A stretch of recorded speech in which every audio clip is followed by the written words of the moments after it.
વિજ્ઞાન ધોરણ 8 પ્રકરણ 8 કોષ રચના અને કાર્યો સેલ સ્ટ્રક્ચર એન્ડ ફંક્શન. તમે આગળ અભ્યાસ કરી ચૂક્યા છો કે આપણી આસપાસની વસ્તુઓ કાં તો સજીવ છે કે નિર્જીવ. સાથે તમને એ પણ યાદ હશે કે બધા સજીવ કેટલાક મૂળભૂત કાર્યો કરે છે. શું તમે આ કાર્યોની યાદી બનાવી શકો છો? વિવિધ અંગોના સમૂહ જુદા જુદા કાર્યો કરે છે જે તમે સૂચિબદ્ધ કર્યા છે. આ પ્રકરણમાં તમે અંગોના રચનાત્મક મૂળભૂત એકમ વિશે અભ્યાસ કરશો, જેને કોષ એટલે કે સેલ કહે છે. કોષની સરખામણી આપણે ઈંટો સાથે કરી શકીએ. જેવી રીતે ઈંટોને જોડીને ઇમારતનું નિર્માણ કરવામાં આવે છે, એવી જ રીતે વિભિન્ન કોષો એકબીજા સાથે જોડાઈને પ્રત્યેક સજીવ શરીરનું નિર્માણ કરે છે. કોષની શોધ discovery of the cell. Robert હુકે 1665માં બૂચનો પાતળો છેદ લઈને સામાન્ય વિપુલદર્શક સાધનની મદદથી અભ્યાસ કર્યો. બૂચ એ વનસ્પતિની છાલનો એક ભાગ છે. તેઓએ બૂચનો પાતળો છેદ લીધો અને તેને સૂક્ષ્મદર્શકની મદદથી અભ્યાસ કર્યો. તેઓએ બૂચના છેદમાં અનેક ખાના જેવી અથવા વિભાજિત ખંડો જેવી રચના જોઈ. તે ખાના મધમાખીના મધપૂડાના ખાના જેવા હતા. તેઓએ તે પણ જોયું કે પ્રત્યેક ખાના એકબીજા સાથે એક દિવાલ અથવા વિભાજન પટ્ટી દ્વારા છૂટા પડેલા હતા. હુકે પ્રત્યેક ખાનાને કોષ નામ આપ્યું. હુક દ્વારા જોવામાં આવેલ આ ખાનામય સંરચના વાસ્તવમાં મૃત કોષો હતા. સજીવોના જીવંત કોષોને વધુ સારા માઇક્રોસ્કોપની શોધ પછી જ જોઈ શકાયા. રોબર્ટ હુકના અવલોકનના લગભગ 150 વર્ષ પછી પણ કોષો વિશે ઘણી ઓછી જાણકારી હતી. પરંતુ આજે આપણે કોષની રચના તેમજ કાર્યો વિશે ઘણી બધી જાણકારી ધરાવીએ છીએ. આ વધારે વિવર્ધન ક્ષમતા ધરાવતા માઇક્રોસ્કોપ તેમજ અન્ય ટેકનિકની મદદથી શક્ય થઈ શક્યું. કોષ ધ સેલ. ઇમારત માટે ઈંટ તેમજ સજીવોમાં કોષો બંને મૂળભૂત સંરચનાત્મક એકમ છે. જેમ ઇમારતના નિર્માણમાં એક સમાન ઈંટોનો ઉપયોગ થાય છે, પરંતુ ઇમારતની ડિઝાઇન, આકાર અને કદ અલગ હોય છે, તે જ પ્રકારે સજીવ સૃષ્ટિના સજીવો પણ એકબીજાથી જુદા હોય છે, પરંતુ બધા સજીવો કોષોના બનેલા હોય છે. નિર્જીવ ઈંટોની સાપેક્ષમાં સજીવોના કોષોની સંરચના અત્યંત વધારે જટિલ હોય છે. મરઘીનું ઈંડું સરળતાથી જોઈ શકાય છે. શું તે એક જ કોષનું બનેલ છે અથવા કોષોનો એક સમૂહ છે? મરઘીનું ઈંડું એક કોષ છે તથા કદમાં મોટું હોવાથી તેને નરી આંખો વડે સરળતાથી જોઈ શકાય છે. સજીવોમાં કોષોની સંખ્યા, આકાર અને કદમાં વિભિન્નતા હોય છે. Organisms show variety in cell number, shape and size. વૈજ્ઞાનિકો કેવી રીતે સજીવ કોષનું અવલોકન તેમજ અભ્યાસ કરે છે? તેઓ માઇક્રોસ્કોપનો ઉપયોગ કરે છે, જેથી સરળતાથી વસ્તુને મોટી જોઈ શકાય છે. કોષોની રચનાનો વિસ્તૃત અભ્યાસ કરવા માટે અભિરંજકનો ઉપયોગ કરવામાં આવે છે. પૃથ્વી પર લાખો સજીવો છે. તે આકાર તેમજ કદમાં ભિન્ન હોય છે. તેમના અંગો, આકાર, કદ અને કોષોની સંખ્યામાં પણ ભિન્ન હોય છે. ચાલો તેમાંથી કેટલાકનો અભ્યાસ કરીએ. કોષોની સંખ્યા, નંબર ઓફ સેલ્સ. શું તમે કોઈ ઊંચા વૃક્ષ અથવા તો હાથીના શરીરમાં જોવા મળતા કોષોની સંખ્યાનું અનુમાન લગાવી શકો છો? આ સંખ્યા અબજો ખરવોમાં હોય છે. મનુષ્યના શરીરમાં અબજોની સંખ્યામાં કોષો જોવા મળે છે, જે રચના તેમજ કદમાં જુદા હોય છે. કોષોના જુદા જુદા સમૂહ અનેક પ્રકારના કાર્યો કરે છે. 1 અબજ એટલે 100 કરોડ થાય. 1 કરોડ એટલે 100 લાખ થાય. જે સજીવોના શરીર એકથી વધારે કોષોના બનેલા હોય છે તેને બહુકોષીય મલ્ટીસેલ્યુલર સજીવ કહેવાય છે. મલ્ટી બહુ, સેલ્યુલર કોષીય. નાના સજીવોમાં કોષોની સંખ્યા ઓછી છે, તેમ છતાં પ્રક્રિયાઓને કોઈ પણ પ્રકારે પ્રભાવિત નથી કરતા. તમને જાણીને આશ્ચર્ય થશે કે અબજો કોષોવાળા સજીવનું જીવન પણ એક જ કોષમાંથી શરૂ થાય છે, જે એક ફલિત અંડકોષ છે. ફલિત અંડકોષ એટલે કે ફલિતાંડ વિભાજન પામીને વિકાસ દરમિયાન કોષોની સંખ્યામાં વધારો કરે છે. આકૃતિ 8.3a અને b ને જુઓ. બંને સજીવો એક જ કોષના બનેલા છે. એક કોષ ધરાવતા સજીવોને એક કોષીય એટલે કે યુનિસેલ્યુલર સજીવો કહે છે. યુનિ એક, સેલ્યુલર કોષીય. એક કોષી સજીવો પણ એ બધી આવશ્યક ક્રિયાઓ કરે છે જે બહુકોષી સજીવો દ્વારા કરવામાં આવે છે. એક કોષી સજીવો જેવા કે અમીબા ખોરાકનું અંતઃગ્રહણ તથા પાચન કરે છે અને શ્વસન, ઉત્સર્જન, વૃદ્ધિ તેમજ પ્રજનન પણ કરે છે. બહુકોષી સજીવોમાં આ બધા કાર્યો વિશિષ્ટ કોષોના સમૂહ દ્વારા પૂર્ણ થાય છે. કોષોના આ સમૂહ પેશીઓનું નિર્માણ કરે છે તથા વિભિન્ન પેશીઓ અંગોનું નિર્માણ કરે છે. પ્રવૃત્તિ 8.1 શિક્ષક અમીબા તેમજ પેરામેશિયમની કાયમી સ્લાઇડ માઇક્રોસ્કોપમાં બતાવી શકે છે. તેના વિકલ્પ તરીકે શિક્ષક તળાવમાંથી પાણી એકત્રિત કરીને સ્લાઇડ બનાવીને તે પાણીમાં રહેલા સજીવો પણ બતાવી શકે છે. કોષોનો આકાર, શેપ ઓફ સેલ્સ. આકૃતિ 8.3a ને જુઓ. તેમાં બતાવ્યા પ્રમાણે અમીબાની આકૃતિને તમે કેવા પ્રકારે વ્યાખ્યાયિત કરશો? તમે કહી શકશો કે તેનો આકાર અનિયમિત છે. વાસ્તવમાં અમીબાનો કોઈ નિશ્ચિત આકાર હોતો નથી. તે તેના આકાર સતત બદલે છે. તેમના શરીરમાંથી બહાર નીકળતા વિવિધ લંબાઈના પ્રવર્ધોનું અવલોકન કરો, જેને ખોટા પગ એટલે કે સ્યુડોપોડિયા કહે છે. જેવું કે તમે ધોરણ 7માં અભ્યાસ કરી ચૂક્યા છો. આ પ્રવર્ધ ગતિ કરતી વખતે તથા ખોરાકનું અધિગ્રહણ કરતા સમયે દેખાય છે અને અદૃશ્ય થાય છે. પોતાનો આકાર બદલવાથી અમીબાને કયો લાભ થાય છે? અમીબાનો બદલાયેલો આકાર ખોટા પગના નિર્માણ થવાથી બને છે, જે તેને ગતિ પ્રદાન કરવામાં તેમજ ખોરાક ગ્રહણ કરવામાં મદદ કરે છે. મનુષ્યના રુધિરમાં જોવા મળતા શ્વેતકણ WBC પણ એક કોષીય સંરચનાનું ઉદાહરણ છે, જે પોતાનો આકાર બદલી શકે છે. શ્વેતકણ એક કોષ છે, જ્યારે અમીબા એક પૂર્ણ વિકસિત સજીવ છે, જેનું સ્વતંત્ર અસ્તિત્વ છે. તમારા મત મુજબ જેમાં લાખોની સંખ્યામાં કોષો આવેલા હોય એવા સજીવોમાં કોષોનો આકાર કેવો હશે? આકૃતિ 8.4a, b, c મનુષ્યના વિભિન્ન પ્રકારના કોષો જેમ કે રુધિર, સ્નાયુ તેમજ ચેતાતંત્રના કોષો દર્શાવેલા છે.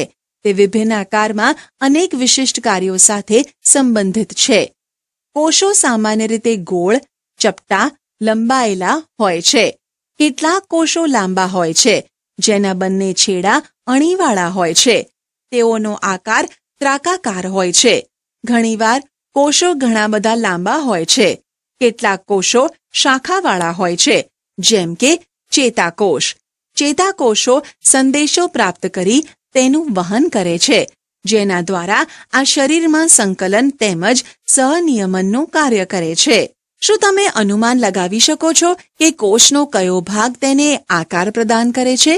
કોષોના જુદા જુદા સંઘટકો એટલે કે ભાગો એક પટલ દ્વારા ઘેરાયેલા હોય છે.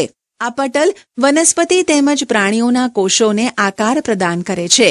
વનસ્પતિ કોષોમાં તેનાથી વિશેષ એક આવરણ આવેલ હોય છે, જેને કોષ દિવાલ એટલે કે સેલ વોલ કહે છે. તે કોષોને આકાર તેમજ દ્રઢતા પ્રદાન કરે છે. બેક્ટેરિયાના કોષમાં પણ કોષ દિવાલ જોવા મળે છે. કોષનું કદ, સાઇઝ ઓફ સેલ્સ. સજીવોમાં કોષનું કદ 1 મીટરના 10 લાખમાં ભાગ માઇક્રોમીટર અથવા માઇક્રોન જેટલું નાનું હોઈ શકે છે, અથવા કેટલાક સેન્ટીમીટર જેટલા લાંબા પણ હોય છે. પરંતુ મોટા ભાગના કોષો અત્યંત સૂક્ષ્મ હોવાથી ખુલ્લી આંખો વડે જોઈ શકાતા નથી. તેને માઇક્રોસ્કોપ દ્વારા મોટા અથવા વિવર્ધન કરીને જોવા આવશ્યક છે. સૌથી નાના કોષનું કદ 0.1 થી 0.5 માઇક્રોમીટર છે, જે બેક્ટેરિયલ કોષ છે. સૌથી મોટો કોષ શામૃગનું ઈંડું છે. તેનું કદ 170 mm × 130 mm હોય છે. પ્રવૃત્તિ 8.2 મરઘીના ઈંડાને ગરમ પાણીમાં ઉકાળો તથા તેનું કવચ દૂર કરો. તમને શું દેખાશે? એક સફેદ પદાર્થ કે જે કેન્દ્રસ્થ પીળા ભાગને વીંટળાઈને આવેલો છે. સફેદ ભાગ આલ્બ્યુમિન છે, જે ઉકાળવાથી ઘટ ભાગમાં પરિવર્તિત થઈ જાય છે. પીળો ભાગ જરદી છે. આ એક કોષનો ભાગ છે. તમે તેને માઇક્રોસ્કોપ વગર પણ જોઈ શકો છો. શું હાથીના કોષો ઉંદરના કોષોથી મોટા હોય છે? કોષનું કદ પ્રાણી તથા વનસ્પતિના કદ સાથે સંબંધિત હોતું નથી. એવું બિલકુલ પણ શક્ય નથી કે હાથીના કોષો ઉંદરના કોષોથી મોટા હોય. કોષના કદનો સંબંધ તેના કાર્યો સાથે હોય છે. ઉદાહરણ તરીકે ચેતાકોષ હાથી તેમજ ઉંદર બંનેના લાંબા તેમજ શાખિત હોય છે. તે ઉર્મી વેગના સ્થળાંતરણનું એટલે કે વહનનું કાર્ય કરે છે. કોષ રચના અને કાર્ય, સેલ સ્ટ્રક્ચર એન્ડ ફંક્શન. તમે અભ્યાસ કરી ચૂક્યા છો કે પ્રત્યેક સજીવ અનેક અંગ ધરાવે છે. તમે ધોરણ 7માં પાચક અંગો વિશે અભ્યાસ કરી ચૂક્યા છો કે જે ભેગા મળીને પાચન તંત્રની રચના કરે છે. કોઈ પણ તંત્રમાં પ્રત્યેક અંગ અલગ અલગ કાર્ય કરે છે, જેમ કે પાચન, સ્વાંગીકરણ તથા અભિશોષણ. તેવી જ રીતે જુદા જુદા વનસ્પતિ અંગો પણ વિશિષ્ટ કાર્યો કરે છે. ઉદાહરણ તરીકે મૂળ, પાણી તેમજ ખનિજ ક્ષારોના શોષણમાં મદદ કરે છે.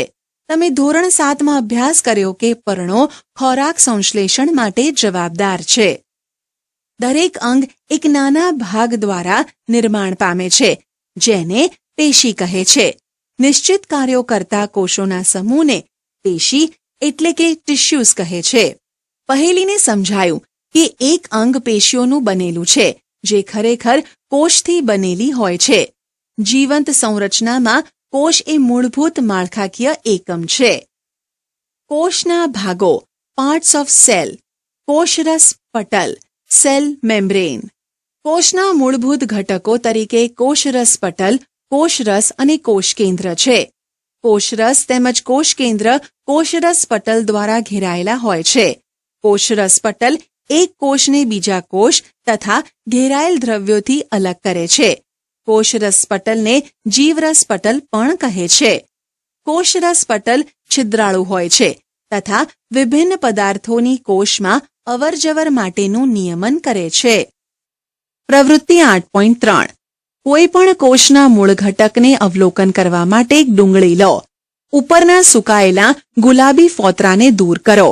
તમે ડુંગળીની સફેદ માંસલ સપાટીને ચીપિયાની મદદથી કે હાથ દ્વારા પણ અલગ કરી શકો છો. તમે ડુંગળીને તોડીને પણ આ પાતળા પટલને અલગ કરી શકો છો. કાચની સ્લાઇડ પર પાણીનું ટીપું મૂકીને પાતળા પટલને તેની પર મૂકો. પાતળું પટલ બ્લેડ અથવા ચીપિયાની મદદથી લઈ શકાય છે. હવે આ પટલ મિથિલિન બ્લુ વડે અભિરંજિત કરો અને તેની ઉપર કાચની કવર સ્લિપ મૂકો. ધ્યાન રાખો કે કાચની કવર સ્લિપની અંદર હવાના પરપોટા રહી ન જાય. ત્યારબાદ માઇક્રોસ્કોપમાં તેનું અવલોકન કરો. તેની આકૃતિ દોરી નામ નિર્દેશન કરો. તમે તેની સરખામણી આકૃતિ 8.5 સાથે કરી શકો છો. ડુંગળીના કોષનું સીમા સ્તર કોષરસ પટલ એટલે કે સેલ મેમ્બ્રેન હોય છે, જે એક વધારાના દ્રઢ આવરણ દ્વારા આવૃત હોય છે, જેને કોષ દિવાલ કહે છે. કોષના કેન્દ્રમાં ઘટ ગોળાકાર સંરચના હોય છે, જે કોષ કેન્દ્ર એટલે કે ન્યુક્લિયસ કહેવાય છે. કોષ કેન્દ્ર તેમજ કોષરસ પટલના વચ્ચે જેલી જેવો પદાર્થ આવેલ હોય છે, તેને કોષરસ એટલે કે સાયટોપ્લાઝમ કહે છે. હું જાણવા માંગુ છું કે વનસ્પતિ કોષોને કોષ દિવાલની જરૂરિયાત શા માટે હોય છે? આપણે પહેલા જ અભ્યાસ કરી ચૂક્યા છીએ કે કોષરસ પટલ કોષને આકાર આપે છે. વનસ્પતિ કોષોમાં કોષરસ પટલની સાથે વધારાનું એક બહારની બાજુ જાડું પડ આવેલું હોય છે, જેને કોષ દિવાલ કહે છે. કોષરસ પટલની ફરતે આ વધારાનું પડ વનસ્પતિના કોષોના રક્ષણ માટે જરૂરી છે. વનસ્પતિ કોષોને તાપમાન, ઝડપથી ગતિ કરતી હવા, પવન, વાતાવરણીય ભેજ વગેરેથી રક્ષણની જરૂર છે. તે આ પરિવર્તનોથી પ્રભાવિત થાય છે, કારણ કે તે સ્થાન બદલી શકતી નથી. જેવી રીતે ડુંગળીના પટલની સ્લાઇડ તૈયાર કરી હતી, તેવી જ રીતે તમે ટ્રેડેસ્કેનિયા, ઇલોડિયા અથવા રોઈયાના પર્ણની છાલમાંથી પણ સ્લાઇડ બનાવી અવલોકન કરી શકો છો. પહેલીએ બુજોને પૂછ્યું કે શું તે પ્રાણીકોષનું પણ અવલોકન કરી શકે છે? પ્રવૃત્તિ 8.4 એક સ્વચ્છ ટૂથપીક લો અથવા માચીસની સળી લો જેનો ગંધકવાળો છેડો તોડી નાખેલો હોય. તેની મદદથી ગાલની અંદરની સપાટીને ધીમે ધીમે ખોતરો અને તે દ્રવ્યને કાચની સ્લાઇડ પર રાખેલ પાણીમાં રાખો. તેમાં આયોડીનનું એક ટીપું ઉમેરો અને તેના ઉપર કવર સ્લિપ મૂકો અથવા વિકલ્પ સ્વરૂપે મિથિલિન બ્લૂના 1-2 ટીપાં લઈ શકો છો. હવે સ્લાઇડનું અવલોકન માઇક્રોસ્કોપમાં કરો. તમને ગાલના પડમાં અનેક કોષો જોવા મળશે. તમે કોષરસ પટલ, કોષરસ અને કોષ કેન્દ્રને ઓળખી શકશો. પ્રાણી કોષોમાં કોષરસ સાયટોપ્લાઝમ. કોષરસ એ કોષરસ પટલ અને કોષ કેન્દ્રની વચ્ચે જેલી જેવા દ્રવ્ય સ્વરૂપે હાજર હોય છે. કોષના બીજા અન્ય ભાગો અથવા અંગિકાઓ કોષરસમાં આવેલી હોય છે. અંગિકાઓ જેવી કે કણાભસૂત્ર, ગોલ્ગી કાય, રિબોઝોમ્સ વગેરેનો અભ્યાસ તમે હવે પછીના ધોરણમાં કરશો. કોષ કેન્દ્ર ન્યુક્લિયસ સજીવ કોષનો એક મહત્વનો સંઘટક છે. સામાન્યતઃ આ ગોળાકાર હોય છે અને કોષના મધ્ય ભાગમાં ગોઠવાયેલ હોય છે. તેને સરળતાથી અભિરંજિત કરીને માઇક્રોસ્કોપની મદદથી જોઈ શકાય છે. કોષ કેન્દ્ર કોષરસથી એક પટલ દ્વારા અલગ થયેલું હોય છે જેને કોષ કેન્દ્ર પટલ કહે છે. આ પટલ પણ છિદ્રાળુ હોય છે તથા કોષરસ તેમજ કોષ કેન્દ્રની વચ્ચે પદાર્થોની અવરજવર માટેનું નિયંત્રણ કરે છે. ઉચ્ચ વિવર્ધન ક્ષમતાવાળા માઇક્રોસ્કોપમાં જોતા કોષ કેન્દ્રમાં એક નાની ગોળાકાર સંરચના જોવા મળે છે જેને કોષ કેન્દ્રિકા કહે છે. તેના સિવાય કોષ કેન્દ્રમાં દોરી જેવી સમાન સંરચનાઓ પણ જોવા મળે છે જેને રંગસૂત્રો એટલે કે ક્રોમોઝોમ્સ કહે છે. તે જનીન જીન્સ ધરાવે છે તથા આનુવંશિક લક્ષણોનું પિતૃ પેઢીમાંથી સંતતિ પેઢીમાં વહન કરે છે. રંગસૂત્ર કોષ વિભાજન દરમિયાન જ જોવા મળે છે. જનીન જીન સજીવોમાં આનુવંશિકતાનો એકમ જનીન છે. તે પિતૃ પેઢીમાંથી સંતતિ પેઢીમાં આનુવંશિક લક્ષણોનું વહન અને નિયંત્રણ કરે છે. તેનો અર્થ એ છે કે માતા પિતાના કેટલાક લક્ષણો જનીનો દ્વારા તમને પ્રાપ્ત થાય છે. જો તમારા પિતાને બદામી આંખો હોય તો સંભવ છે કે તમને પણ બદામી આંખો હોય. જો તમારી માતાને વાંકોડિયા વાળ હોય તો સંભવ છે કે તમને પણ વાંકોડિયા વાળ હોય. પરંતુ પિતૃમાંથી પ્રાપ્ત વિભિન્ન સંયોજિત જનીન પ્રાપ્ત થવાના કારણે લક્ષણો ભિન્ન પણ હોઈ શકે છે. આનુવંશિક લક્ષણોથી વિશેષ કોષ કેન્દ્ર કોષની ક્રિયાઓનું પણ નિયમન કરે છે. સજીવ કોષમાં સમગ્ર સંઘટકને જીવરસ એટલે કે પ્રોટોપ્લાઝમ કહે છે. તેમાં કોષરસ અને કોષ કેન્દ્ર બંનેનો સમાવેશ થાય છે. જીવરસ કોષનો જીવંત ઘટક તરીકે ઓળખવામાં આવે છે. પહેલી જાણવા માંગે છે કે શું વનસ્પતિ, પ્રાણીઓ અને બેક્ટેરિયાના કોષમાં કોષ કેન્દ્રની રચના એક સમાન હોય છે? બેક્ટેરિયલ કોષનું કોષ કેન્દ્ર બહુકોષીય સજીવના કોષ કેન્દ્રની જેમ સુયોજિત નથી હોતું. તેનામાં કોષ કેન્દ્ર પટલની ગેરહાજરી હોય છે. એવા કોષો જેમાં કોષ કેન્દ્ર દ્રવ્ય કોષ કેન્દ્ર પટલ વગર હોય છે તેને આદિ કોષ કેન્દ્રીય કોષ પ્રોકેરિયોટિક સેલ કહેવાય છે. આ પ્રકારના કોષોવાળા સજીવો આદિ કોષ કેન્દ્રી સજીવો તરીકે ઓળખાય છે. પ્રો આદિ, કેરિયોન કોષ કેન્દ્રીય. બેક્ટેરિયા અને નીલ હરિત લીલ તેનું ઉદાહરણ છે. ડુંગળીના કોષો તેમજ ગાલના કોષોમાં કોષ કેન્દ્ર પટલયુક્ત કોષ કેન્દ્ર જોવા મળે છે. તેને સુકોષ કેન્દ્રીય યુકેરિયોટિક સેલ કોષો કહે છે અને આવા કોષ ધરાવતા સજીવોને સુકોષ કેન્દ્રી યુકેરિયોટિક સજીવો સુ કેરિયોન કોષ કેન્દ્રીય કહે છે. ડુંગળીના કોષનું સૂક્ષ્મ દર્શક યંત્ર વડે અવલોકન કરતી વખતે તમે કોષરસમાં રહેલી ખાલી જગ્યાઓ પર ધ્યાન આપ્યું? તેને રસધાની એટલે કે વેક્યુલ કહે છે. ડુંગળીના કોષની જેમ રસધાની એક તેમજ મોટી હોય છે. ગાલના કોષમાં નાની નાની રસધાનીઓ હોય છે. મોટી રસધાનીઓ સામાન્ય રીતે વનસ્પતિ કોષોમાં જ જોવા મળે છે. પ્રાણી કોષમાં આ રસધાનીઓ અત્યંત નાની હોય છે. ટેડેસ્કેન્શિયા પર્ણના કોષોમાં તમે અનેક નાની રંગીન સંરચનાઓ જોઈ હશે. તે પર્ણ કોષોના કોષરસમાં વેરવિખેર આવેલી હોય છે. તેને રંજક કણ પ્લાસ્ટિસાઇડ્સ કહે છે. તે જુદા જુદા રંગોના હોય છે. તેમાંથી કેટલાક લીલા રંગના હોય છે. તેને હરિત દ્રવ્ય એટલે કે ક્લોરોફિલ કહે છે. લીલા રંગના રંજક કણ હરિતકણ કહેવામાં આવે છે. તે પર્ણોને લીલો રંગ પ્રદાન કરે છે. તમને યાદ હશે કે પર્ણના હરિતકણમાં આવેલ હરિત દ્રવ્ય પ્રકાશ સંશ્લેષણ માટે આવશ્યક હોય છે. વનસ્પતિ કોષ અને પ્રાણી કોષની તુલના. Comparison of plant and animal cells. જો તમે આગળની પ્રવૃત્તિ 8.3 અને 8.4 ને યાદ કરો તો તેના આધાર પર વનસ્પતિ કોષ અને પ્રાણી કોષની સંરચનાની તુલના કરી શકશો. આકૃતિ 8.7 એ બીનું ધ્યાનપૂર્વક અવલોકન કરો. ચાલો વનસ્પતિ તેમજ પ્રાણી કોષની વચ્ચે રહેલી સમાનતા તેમજ ભિન્નતાની યાદી બનાવીએ. કોષ્ટક 8.1માં માત્ર કેટલાક લક્ષણોનો ઉલ્લેખ કરવામાં આવેલ છે. તમે વધારે લક્ષણોનો ઉલ્લેખ કરી શકો છો. કોષ્ટક 8.1 વનસ્પતિ કોષ અને પ્રાણી કોષની તુલના. ક્રમ, ભાગો, વનસ્પતિ કોષ, પ્રાણી કોષ. 1. કોષરસ પટલ. હાજર, હાજર. 2. કોષ દિવાલ. હાજર, ગેરહાજર. 3. કોષ કેન્દ્ર. 4. કોષ કેન્દ્ર પટલ. 5. કોષરસ. 6. રંજક કણ. 7. રસધાની.